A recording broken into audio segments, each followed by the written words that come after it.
welcome in. Let's check out some records. First off, we got Mahler Symphony Number 5 with George Solti and Chicago Symphony Orchestra. It's a 2-disc set on London, British pressing. There's also 4 songs from Das Knaben Wunderhorn with Yvonne Minton on this one. Yeah, it sounds fantastic. Chicago, they're sounding great. The quality is perfect. It's not lacking anything, really. The more I listen to Solti, this Mahler 5, I really like it. Like, I know he's kind of known as being sort of brutish and really just moving things along in an aggressive way. But I think it kind of fits for Mahler in a lot of places. And the Adagietto, it doesn't sound forced in any way. It sounds really good on this one. I've always liked this one, actually. And I like it even more the more I listen to it. Also a strange thing. So it's on the red label, made in England, London. Narrow band, the classic red narrow band. It doesn't go quite to the edges. But I found strange on this one, if you move the disc around in the light, it's sort of, you can see a sort of a milky kind of artifacts in there, as if, I guess the way to explain it would be like someone put a light bleach on the middle and then played a record and it sort of spun outwards from the center. And you can only really see it under certain light. Like near my turntable, there's a really powerful IKEA light. Shows tons of dust on records, but which is good and bad, really, because it kind of makes you all paranoid about it. But anyway, yeah, it shows up in that if you move it at a certain angle. It doesn't affect the sound. I mean, it's pristine anyway. It's total mint condition. Keeping with the Mahler 5s, another box set. This one's from Philips, a 2-disc box set with Bernard Haitink and Concerto Bow. This one actually also has the Adagio of Symphony Number 10. So as you know probably that Mahler didn't finish the 10th, unfortunately. He didn't have time to finish it, but he did finish the Adagio part in full. The other parts were kind of drafted out, and there's different bits of it. And some people have tried to recreate it, which is a good effort and all that. But some conductors don't feel comfortable doing anything other than the 10th, since that was the only one that was really fully done by Mahler himself. And it sounds so good. It's just, you could kind of see like he was going in another direction, and it would have been so fascinating to see if he wrote a couple more symphonies. So the sound on this is really good. Also, yeah, it's a little, I would say it's a tiny bit more detailed actually than the London Solti. A little more detail. The strings sound definitely different, better in some places and worse in others. Sometimes in the really heavy parts, then it sounds a little, not off, but not as good as the Solti Chicago one, but it's still a fantastic, definitely recommendable. Both would be recommendable. And this is on the classic red label, made in Holland. It's a 1971 pressing. This is the original. I believe there's some represses of this. Okay, I'm back. That took a little longer than anticipated. I pulled out this Angel Mahler 5 with Klaus Tenstedt and London Philharmonic Orchestra. Also, it has the Adagio of the Symphony 10. And I thought, I'm just going to check it. It's Angel on these Fire Angels, I call them, which is the orange label Angel, sort of late 70s kind of deal, or mid to late 70s. And usually they sound quite lacking. But this one is actually, it's good. It's good enough. I mean, it's not a blockbuster audiophile, impress your friends with it. I mean, I'm listening with headphones, so that might be part of it too. But it's intimate, and it's not bad. There's a bit more noise than usual, which I find with these angels, these particular angels. It's almost passable, and definitely a compelling performance. Like Klaus, he had something to say. I just found myself getting right into it. Just the tempos, and it's quite good, surprisingly, because most of these, they're heartbreaking. So many of these angels, that we get on this side of the pond. The original is obviously an EMI, which is what you want, the original pressing, made in England. But they're just kind of hard to find over here. So, yeah, I have a lot of angels, and most of them do sound quite bad, unfortunately. This one's almost passable, though. It's good. That's a 1979 pressing. It's worth checking out just for the performance, if you don't have it. I'm sure it'd be good on CD, too. Okay, we're back, and this is a Nonesuch double disc, Mahler Symphony Number 3, Jascha Hornstein with a London Symphony Orchestra. Yeah, it's got the the Nonesuch usual Nonesuch tan and black. I believe it's 1979 recording. But it was done on an 8-channel Dolby system recording, mixed under the supervision of the conductor. So Yasha was there, just brooding over the mixer during the production here.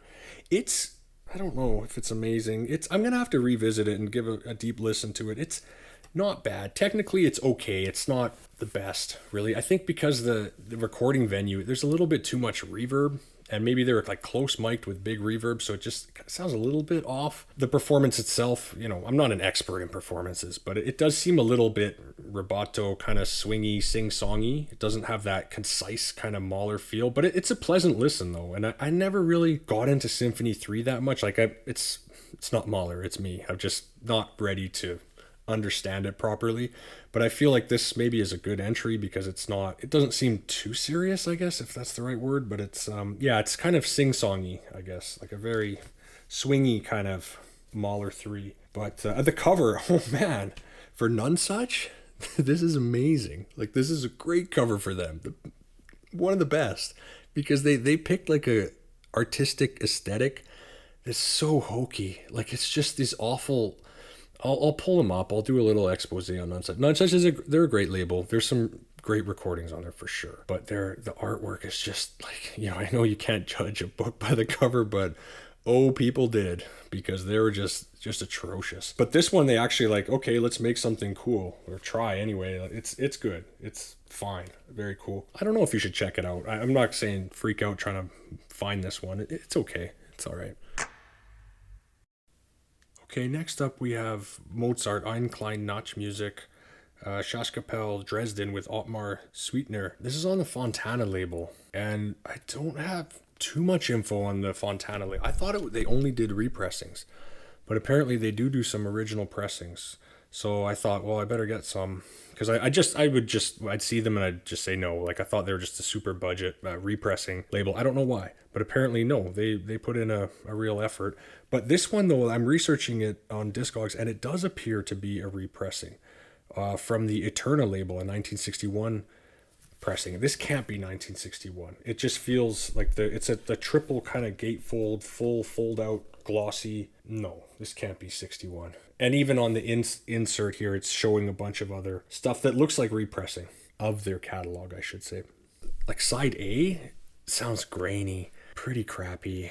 Side B is pretty pleasant, and I thought, well, maybe it was played more, but it's mint. All the records that I'm playing before I'm judging them and talking to you about them, like they're absolutely mint. Not even like near mint kind of mint. Like, they're dead on mint, unless I will say if it's not. So it looks unplayed on both sides, and there's not any more noise on side A than B, or little bits of dust you can kind of hear. None of that, but it sounds grainy. Side B is better, but either way, it's pretty good. It's decent. Side B is good. If it was just if they both sounded like that, I would say it's quite good. The music, obviously, yeah, you've heard it before. The KV 525, definitely a good performance, that's for sure. Okay, let's switch it up a little bit. We're gonna go for a Decca here, but not the Decca, normal Decca. This is American Decca, so Hi-Fi Decca Records, Gold Label series. It's different than Decca London. That's why Decca that's why you have Londons over in North America, because they couldn't use the name, because this record company already had the name Decca. So, and they make some great records. They really do.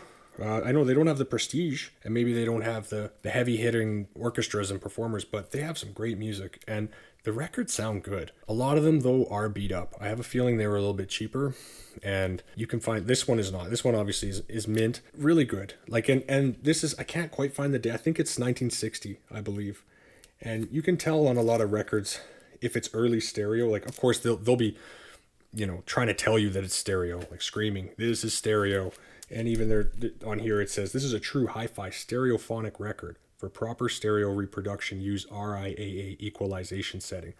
By reading that it's like, it's going to be early 60s, late 50s kind of deal when they're talking about those kind of things. Or if they're telling you like how to take care of your needle and replace it and stuff like that. Those are on like older records. If you get a modern record, maybe in the late 70s, early 80s, they don't even bother telling you it's stereo. You just assume that it is. if it's an original pressing.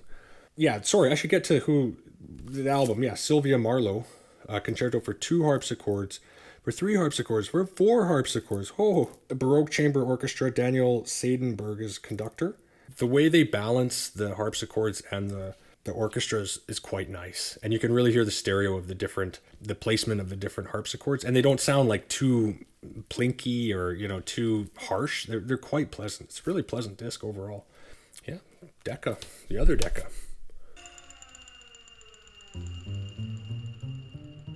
Let's go for another Decca. The other American Decca, gold label, Frederick Waldman, Dvorak, Czech Suite, and Serenade in D minor, OP 44. Sounds absolutely great. Totally well balanced. It kind of has that tube sound.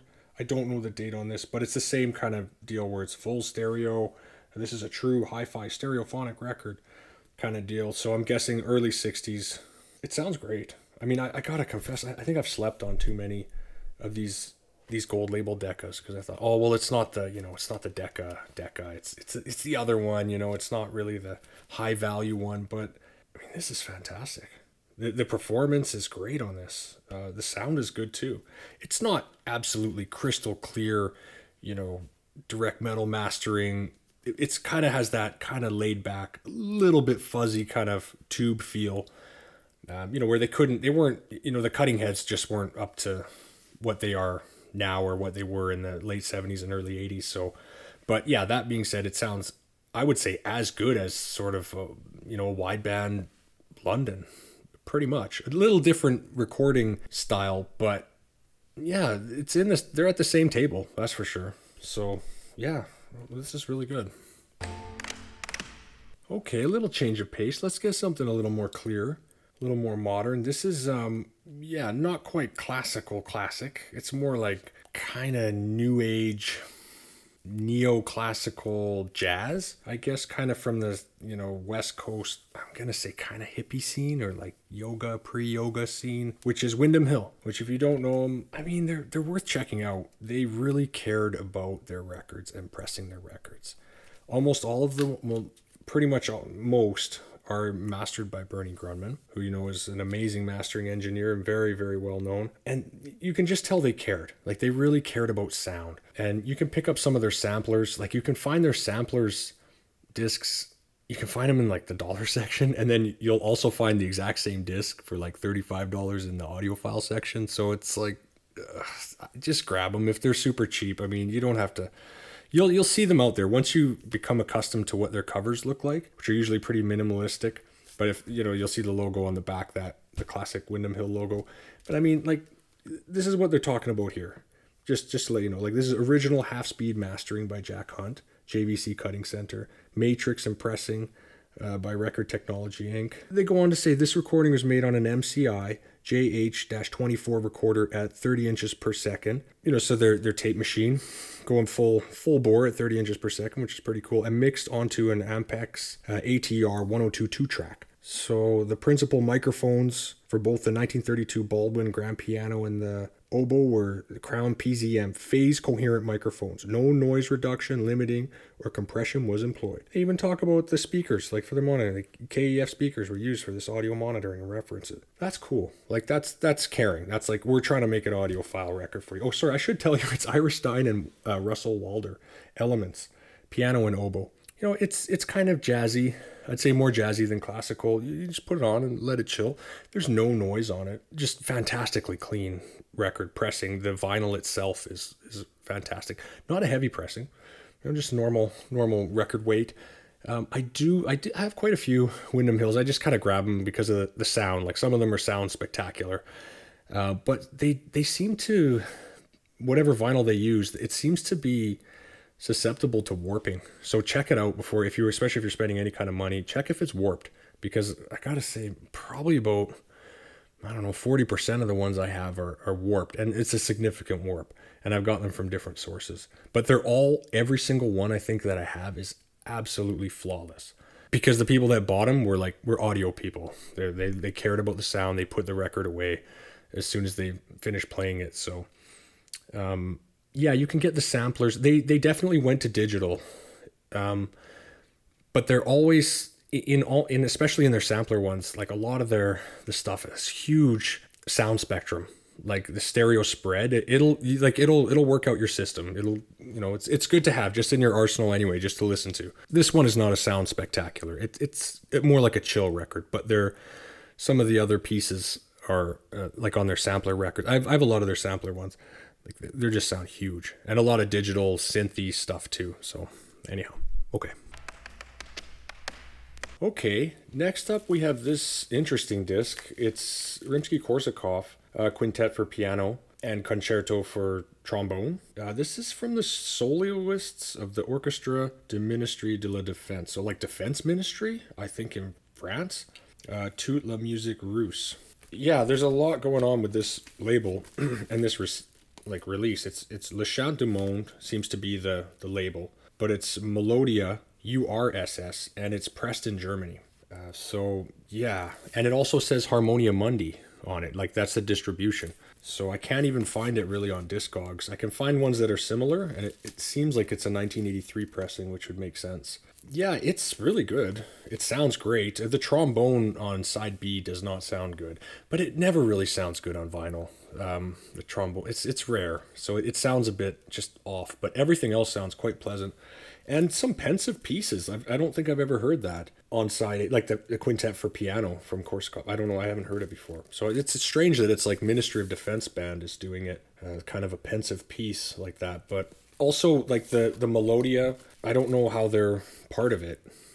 But if it is a repress from a Melodia, that doesn't seem like it would be though. If it's anyhow, okay, I'm just confused. But as far as Melodia versions, like Melodia records, this is a really good one because they had a lot of affiliation with all sorts of record labels, like Angel EMI, Columbia, and they're good, like great music, but usually sonically they're not that good. But this one is a real standout in that regard, if it is that. Although anyway, so yeah, it's good. This is good. This one is different. You won't see these series too often. This is a Unbekannte Kostbarkeiten, I guess. And this is a Schwan Musica Mundi label. This Musica Nocturna, it's got Dvorak, Tchaikovsky, Volkmann, Roman. It seems to me, again, can't get much info on this, but it seems like it's a mix disc from Schwan, because it has all the copyright dates. Like 1969, 78, 77, 76, and they're all registered to Schwan. So I'm not too familiar with the Schwan label. This one got me interested in them though, the Schwan Musica Mundi, because it sounds really good. Very interesting performance too for the Dvorak Nocturna OP40. But yeah, this one it sounds really good. Very, very high quality pressing, great recording, just everything is good on it. But I bought more of them, and I think this is the standout one. So if you're going to get one, this is it. Get this one. Yeah, here's another one from the Schwan Musica Mundi label. This one is Mozart and Haydn. It's good. It is good. It's decent, but it seems a little bit grainy. Like everything is there as far as the tone is good. Yeah, there's something grainy. I don't know what would cause that, if it's in the pressing or the actual recording, but it's not quite smooth, I guess it could. And yeah, of course the album itself it looks unplayed, like it's flawless. So it's pretty good, but not as good as the other one. Okay, let's change it up a little bit. Let's get some vintage going on here. This is a Columbia mono record. It's got the green label, micro groove, long playing, made in Great Britain. Quite a heavy disc. I don't know if that's 180 gram, but yeah, pretty close to, if it's not. Very stout disc. This is Elgar Nursery Suite, Serenade for Strings and 3 Bavarian Dances. This is London Symphony Orchestra with Lawrence Collingwood. It's very pleasant. Just coming off of these other discs, the Musica Mundi ones that are, pressed in like 83. Like, yeah, there's a huge difference in the sound signature. It does sound a bit distant. A bit fuzzy, but it's the kind of disc you put on and it's on there and you get used to the sound, and then you can enjoy it more. If you're bouncing back, or if you're playing with a really like a microline or an edgy Shibata stylus, it might sound a bit too much. There is noise in the grooves, Probably noise on the tape too. So yeah, you got to keep that in mind. Like, it is what it is. But it's a fantastic disc though. It's still great to listen to.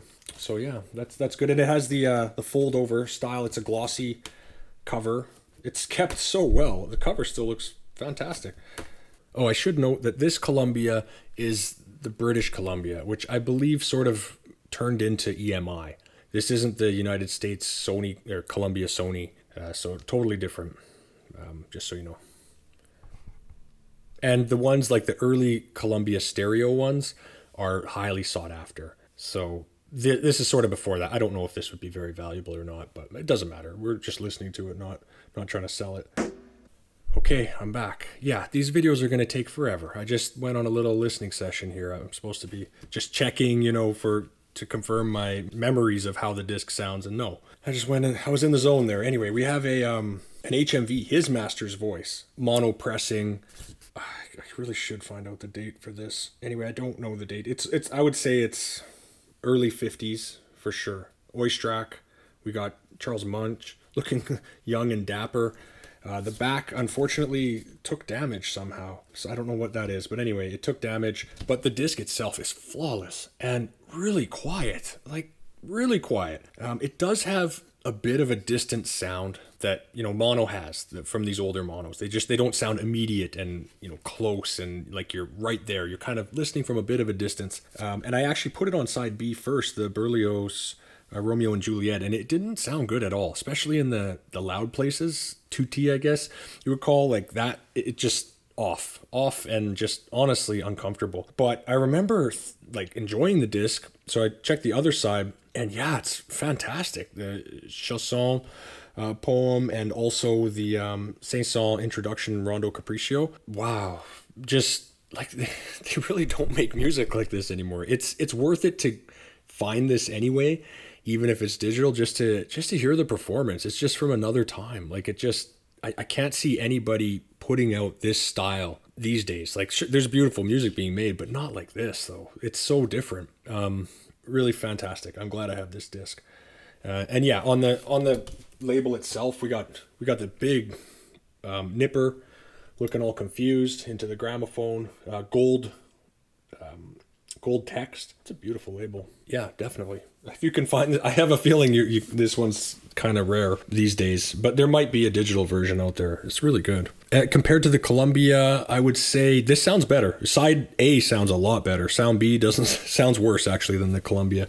But yeah, side A is really good, incredibly clean. Like hardly any pops, cracks, nothing. And this is, we're getting on 70 years here at least for this disc, so it's just fantastic. Okay, last one for the monos here. We have a Decca Beethoven Symphony No. 5 with Eric Kleber conducting the concerto bow.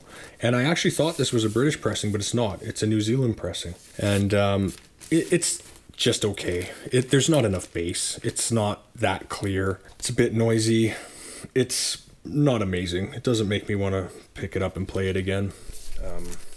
And then actually, I did remember that I have another... So this is on the orange label, which is, I think the British pressings, a lot of them are on that orange too, mono, full frequency. So just okay. But I actually found another Kleber. I went rooting through the archives there, and I found another Beethoven Kleber on Decca, which I will show you next here. I'm going to check it right now. Yeah, this is the other Kleber that I have on Decca, and it's not a British pressing either. It's actually a Telefunken Decca German pressing. So this is Symphony No. 3 with the concerto bow. It sounds better than the other one, but not by a heck of a lot. There's still surface, like it needs a deep clean. It looks great, but there's dust in there somewhere. So it has some of that, and also I am suspicious of the that triangle on the 33 of the label, that it is actually might be EQ'd for DIN and not RIAA. So yeah, it makes sense. Like it could use a big bass boost. There's just not enough. So it's Teldec, Telefunken Decca. And I had no idea until recently that they were even around this long ago in the mono era. I thought they only came out like actually in the 80s when they merged, but no, this is from the 50s. And I think that actually Decca acquired Telefunken so that they could release certain pieces that they wanted on their catalog. So I think that's what's happening here. it's just okay for mono. The HMV one is the best out of these. Okay, last one here, and just to totally change it up, we're going with a 1984 Philips pressing, Mozart piano quartets, with the Beaux Arts Trio, who is amazing. They're awesome. With also Bruno Giriana. Wonderful disc. Just exquisite. And it's digital, so don't hate. I've learned not to hate. Especially these Philips ones on the silver label. Always good. I haven't heard one that's not completely recommendable, and usually they're in fantastic shape because it's early 80s. People are switching over to CD. They play it once or twice and then tuck it away and then move it on eventually. But there is actually Philips on these silver with maroon that are analog and really great too. Like they got the recording down to an art, and the cutting, everything is so quiet. Like, of course, do I wish it was recorded to tape? Yeah, I do. I do think it would sound a bit better. But if this was on in the background, I wouldn't stop everything. I hear digital. I don't think I could. And, I listen to a lot of records. So, and I'm an analog guy. I prefer it. But the music is so good here. The recording is so good that it's a great disc.